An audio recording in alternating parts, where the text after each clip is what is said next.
Matheus Felipe pergunta: como concretizar medidas eficazes diante de um Congresso polarizado a ponto de votarem contra as medidas por mera ideologia política? A falta de um projeto nacional cria algumas distorções graves no Brasil. A mais grave distorção é a pulverização da relação eleitor-eleito. Então hoje você não tem uma motivação orgânica. Você vota por interesses locais, paroquiais, setoriais, corporativos, ou vota por simpatia ideológica.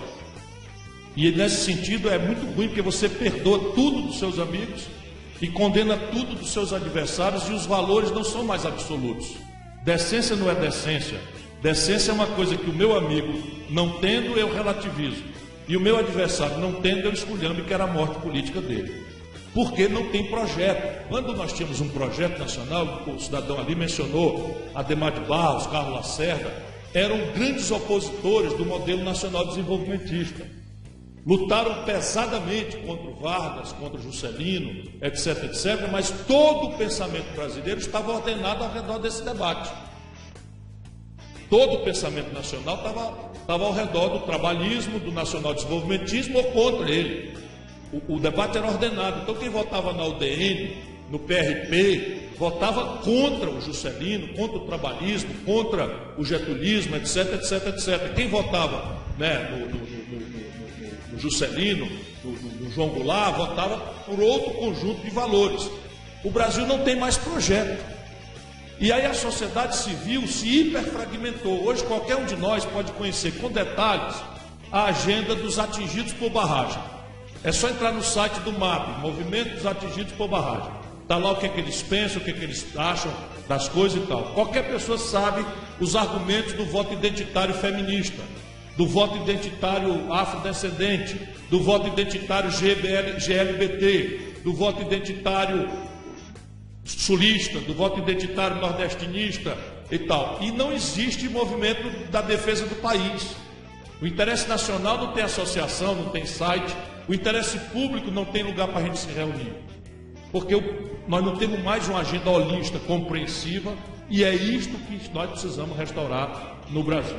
Não é? A pergunta, entretanto, tinha alguns detalhes. Como fazer para circular isso no Congresso? Ora, não ter medo, a minha experiência indica o seguinte: o presidencialismo que nós adotamos, copiando em 1891 a institucionalidade americana, é uma lógica de impasse por definição. Então ninguém duvide, seja eu, seja A, seja C, seja D, sempre haverá uma lógica orgânica central à institucionalidade brasileira de impasse. Por quê? Porque um órgão tem o monopólio do desenho institucional do país e não tem nenhuma responsabilidade com a sustentabilidade econômica e social daquilo. Na prática, o Congresso que eu participei votou a revogação da CPMF num dia e hoje, tirando 70 bilhões dos cofres públicos, com o aplauso de uma fração da sociedade, e 8 dias depois, esse mesmo Congresso votou a regulamentação da emenda 29, que impõe mais 70 bilhões de reais no custeio da saúde, e também foi muito aplaudido por isso. Agora fecha essa conta, tira 70 bilhões do caixa e aumenta 70 bilhões a despesa, e fecha essa conta no orçamento americano, sueco, norueguês, alemão, essa conta não fecha.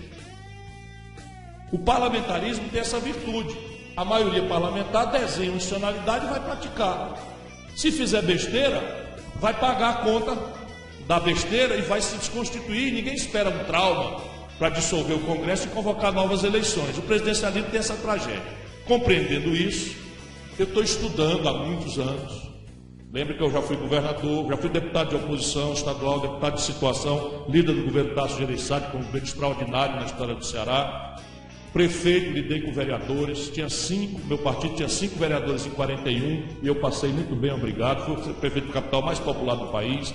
Fui governador, manejei uma assembleia que me ajudou muito, eu tinha 80% dos votos da Assembleia do Ceará. Fui ministro da Fazenda, ajudei a fazer o Real, manejei Congresso Nacional. Fui eu mesmo o deputado federal mais votado do Brasil, em certas circunstâncias. Tive muita vergonha de ser deputado federal, porque eu fui deputado federal com Michel Temer presidente e o Eduardo Cunha dando as cartas no Congresso. e eu tinha que botar gravata todo dia para assistir aqueles impostores assaltar a República. Eu não dei um dia de serviço por 4 anos, eu acostumado a trabalhar. Não foi possível dar um dia de serviço à nação brasileira como deputado federal mais votado do Brasil. Tamanha é a esculhambação que tomou conta da maioria do parlamento brasileiro nesses dias. Pois bem, como é que a gente atenua essa lógica de impasse? Eu proponho 4 providências. A primeira, os candidatos devem se proteger do seu autocadilismo. Nós somos latino-americanos, no nosso sangue corre nas veias do Brasil o sangue latino-americano. E isso nos vulnera ao salvador da pátria, ao chefe autoritário, ao camarada que vai para lá estalar o chicote e botar as coisas em ordem por nós. Isto não existe. É preciso que o cidadão abra mão desta personalidade redentora, sebastianista, para estimular a população a votar em ideias. Por quê? É pragmático isso. Na hora que você vota no cidadão, é evidente que você tem que olhar a ficha do cara, tem que olhar a experiência do cara, se o cara é coerente entre o que fala e o que fez, quando teve oportunidade, ok, tem que examinar a personalidade. Eu não estou desmerecendo o papel do líder. Porém, é preciso que você dê um passo adiante e vote nas ideias. Porque as ideias é que vão ter força se tiver eleição popular. Você apresenta as ideias e o outro bota defeito. E se o camarada escapar e ganhar a eleição, quem ganhou a eleição foi o fulano e as ideias. Portanto, será muito difícil a um Congresso reagir contra ideias que foram aprovadas pelo povo. Essa é a primeira providência. A segunda, 100% dos presidentes brasileiros eleitos ou foram por partidos pequenos à luz das maiorias do Congresso. Então não temos que ter medo disso. Aqueles que tiveram êxito fizeram o quê? Fizeram a proposta que tinham para fazer na primeira hora. 100% dos presidentes têm de 6 meses a 1 ano, não só de maioria, mas de praticamente unanimidade no Congresso Nacional. É uma maioria difusa e inorgânica, porém, se você aproveitar os 6 primeiros meses, passa praticamente tudo. Terceiro, negociar. Só que a negociação não pode ser mais ao modo como o Fernando Henrique fez e o PT imitou, que é você subornar deputados, entregar, lotear a administração para cada um deles roubar, e você fica sendo testa de ferro de um monte de ladrão, para depois você sair desmoralizado. Porque parece que a gente tem que aprender essa lição. O Fernando Henrique saiu do governo desmoralizado com esta matriz. Nunca mais o PSDB ganhou eleição no Brasil. E será possível que não dá para ver que o PT também está completamente desmoralizado por conta do que aconteceu? A gente pode preservar o Lula, ter carinho, ter gratidão, e ele merece. Mas espera um pouquinho, olha o voto nas capitais, nos grandes centros urbanos. Na prática, o PT foi varrido do processo eleitoral brasileiro por causa disto. Porque botou o Eduardo Cunha em Furnas, porque entregou o Michel Temer, Gedel e Padilha, não sei o que, tal, que são as mesmas figuras. Então a gente já sabe que isso não dá certo. A negociação aqui, que funciona, é um redesenho do Pacto Federativo.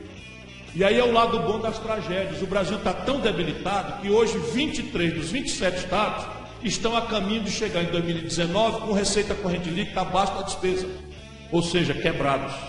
Estão precisando dramaticamente de um redesenho dos seus endividamentos, dos seus fluxos, dos seus avais com a União Federal. Então você negociar com os estados no coletivo, no pacote, no atacado, trocar uma reforma fiscal e política por uma reforma que devolva autonomia ao poderoso Estado de São Paulo, que há 4 anos não reajusta os seus funcionários. O Estado de São Paulo há 4 anos não reajusta os seus funcionários. São Paulo já não está atrasando porque conseguiu eliminar que adiou por 8 meses o pagamento da dívida. Então São Paulo passou 8 meses sem pagar a dívida e quando a liminar absurda caiu, pegaram o dinheiro que ele não pagou e botaram para o futuro. Não fosse isso, já o próximo governador vai ter problemas sérios aqui em São Paulo. Dá para ficar mais 8 anos, doutor, sem reajustar o salário dos professores, sem reajustar o salário dos policiais? Não é possível. Portanto, está na hora do Brasil se recelebrar um novo e emancipador que restaure a autonomia federativa dos municípios, que também estão em frangalho. E quarto elemento, se de todo não conseguirmos, por esses 3 elementos que funcionaram na República Brasileira, portanto é histórico que a gente pode experimentá-los agora, nós temos o recurso a plebiscitos e referendos. Mandar diretamente ao povo a deliberação de questões centrais, tipo o novo Pacto Federativo, o novo desenho fiscal e a reforma política, que não vai sair jamais se deixar os políticos resolverem. Por quê? Vamos entender com simplicidade e humildade. no presidencialismo, o monopólio do desenho institucional do Congresso, que foi eleito pelos regramentos políticos atuais. Por que que esse Congresso, que foi eleito pelos regramentos políticos atuais, vai mudar os regramentos políticos e correr risco de não ganhar a eleição? Nem aqui nem na Suécia esse curto-circuito se resolve. Só se resolve se a gente fizer das duas uma, ou as duas juntas. Propor diretamente ao povo, ou propor uma coisa séria, profunda, para entrar em vigor daqui 3, 4, 5 eleições no futuro. Porque aí a gente tira o medo do camarada perder a eleição, porque a regra vai mudar, porque ele acha que daqui 4, 5 eleições não está mais. E o tempo de uma nação não é do dia para a noite. Quem pensa no Estado não pode ter projeto de poder, tem que ter projeto de nação. Aí vamos lá, se o Fernando Henrique tivesse feito assim, já estava feito em vigor. Não é não? Não fez, não propôs, e fica acusando o Congresso de ser reativo. Se o Lula tivesse feito, já estava perto de entrar em vigor. Não fez, não propôs, e ficamos acusando o Congresso de ser reativo. Para isso, teríamos que dizer, olha, propuseram a reforma tal e o Congresso não deixou acontecer. Não é verdade. O Congresso ele tende a esquecer do povo e a ser presa fácil de lobbies, grupos de pressão, corporativos e o domínio da imprensa nepotista. São 5 famílias que dominam a imprensa e que escolhem os interesses que querem patrocinar e vão em cima. E aí pronto, eles fazem. Se vocês quiserem entender a anarquia brasileira, está aí. Olhem lá os interesses da plutocracia do baronato, vigiados pelas 5 famílias que dominam a mídia nacional, e aí vocês vão encontrar o traço de coerência. É aí que está o traço da coerência, porque é aí que está o poder real do Brasil hoje.